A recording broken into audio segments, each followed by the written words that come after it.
का उसमें भी चाहें तो पैसा लगा सकते हैं। तो चलिए अगला सवाल लेते हैं जो कि हमें श्रुति दास की तरफ से आया है। वो लिखती हैं कि वो रिटायर होने वाली हैं और 1.5 साल के अंदर वो अपने मकान में शिफ्ट करना चाहती हैं।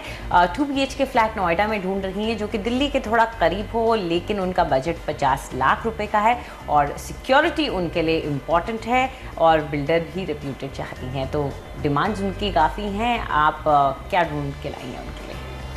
श्रुति जी, सेक्टर 119 और सेक्टर 168 हमने खास चुना है आपकी सारी ज़रूरतों को मद्देनज़र रखते हुए। सेक्टर 119 की स्ट्रेटेजिक पोजीशनिंग है वो नोएडा मेट्रो, जो एग्जिस्टिंग मेट्रो है उससे भी काफ़ी एक्सेसिबल है और नोएडा एक्सप्रेसवे से भी कनेक्टिविटी काफ़ी स्ट्रॉन्ग है इस सेक्टर की। सेक्टर 168 हमने चुना है, एक्सप्रेसवे का सेक्टर है, कमर्शियल और इंस्टीट्यूशनल बेल्ट इसकी एक तरफ है और दूसरी तरफ हरियाली है, ग्रीन बेल्ट है, इसीलिए काफ़ी अच्छा रहेगा रिहाइश के लिए।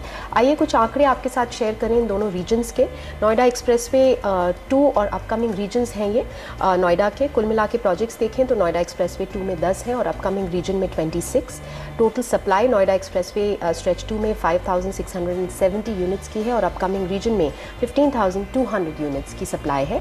उपलब्ध यूनिट्स नोएडा एक्सप्रेसवे स्ट्रेच 2 में 120 है और अपकमिंग रीजन में 480 और inventory overhang Noida expressway stretch 2 में 8 महीनों की चल रही है और अपकमिंग रीजन में करीब 16 महीनों की।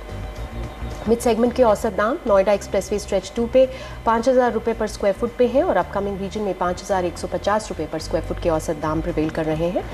दामों में बढ़त नोएडा एक्सप्रेसवे स्ट्रेच 2 में करीब 28% तक की देखी गई है और उसी दौरान अपकमिंग रीजन में करीब 32% तक की बढ़त नजर आई है, जिससे जो रिटर्न्स मिले हैं यहाँ के निवेशकों को नोएडा एक्सप्रेसवे स्ट्रेच 2 में करीब 11 से 12% के बीच में रहे हैं सालाना रिटर्न्स और अपकमिंग रीजन में करीब 13% तक के सालाना रिटर्न्स रहे हैं। अब आते हैं हमारी रिकमेंडेशंस पे। पहली राय आपके लिए सेक्टर 168 में पारस बिल्टेक का पारस सीजन्स प्रोजेक्ट है। 4,600 to 4,800 रुपीज़ पर स्क्वायर फुट पे आप रीसेल से ले सकती हैं। 2 BHK की 795, 830 या फिर 985 स्क्वायर फुट की यूनिट आप खरीद सकती हैं। इसी साल रेडी हो जाएगा ये प्रोजेक्ट। 7.5 एकड़ पे इसे बनाया जा रहा है। 8 टावर्स हैं ग्राउंड प्लस 19 स्टोरीज के। सिर्फ 300 मीटर की दूरी पे है ये नोएडा एक्सप्रेसवे से और एडवेंट IT पार्क काफ़ी करीब पड़ता है इस प्रोजेक्ट के।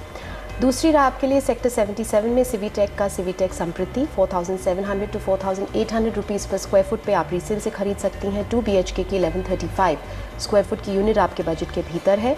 2015 में इसी साल ये भी तैयार हो जाएगा और इसे 5 एकड़ के लैंड एरिया पे बनाया जा रहा है। 8 टावर्स होंगे वेरिंग हाइट्स के। 5.6 किलोमीटर की दूरी पे है ये operational Noida city centre metro station से और कंस्ट्रक्शन ऑलमोस्ट कंप्लीट हो चुका है इस प्रोजेक्ट का। तीसरी राय आम्रपाली ग्रुप का प्लैटिनम जो सेक्टर 119 में है। 4,800 to 5,000 रुपीज़ पर स्क्वायर फुट पे आप इसे रीसेल से ले सकती हैं। 2 BHK की 1,000 स्क्वायर फुट की यूनिट आप चुन सकती हैं।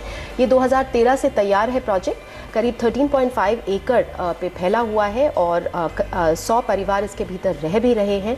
काफ़ी मेन सेक्टर रोड पे काफ़ी स्ट्रेटेजिकली लोकेटेड है और Delhi Noida greater Noida link road से सिर्फ 1.5 किलोमीटर की दूरी पे है और तीनों प्रोजेक्ट्स आपको औसत दामों से कम पे मिल रहे हैं। तो इसका फ़ायदा उठाएं। औसत दाम से कम में मिल रहे हैं तो अगर आप अपने खुद के रहने के लिए लेना चाहते हैं तो अच्छा वक्त है। पारस सीजन्स है पारस बिल्टेक की तरफ से, इसमें आप चाहें तो पैसा लगा सकते हैं या फिर सिवीटेक समृद्धि है सिवीटेक की तरफ से और प्लैटिनम है आम्रपाली ग्रुप का। ये 3 आपको राय दी हैं। फिलहाल वक्त एक छोटे से ब्रेक का। ब्रेक के बाद लौटेंगे तो वैशाली आपको कुछ और शहरों में निवेश के कुछ ऑप्शंस बताएंगे और साथ ही में हम बताएंगे उत्तर प्रदेश के जेवर में हवाई अड्डा बनने का आखिर क्या होगा वहां के बाजार पर असर।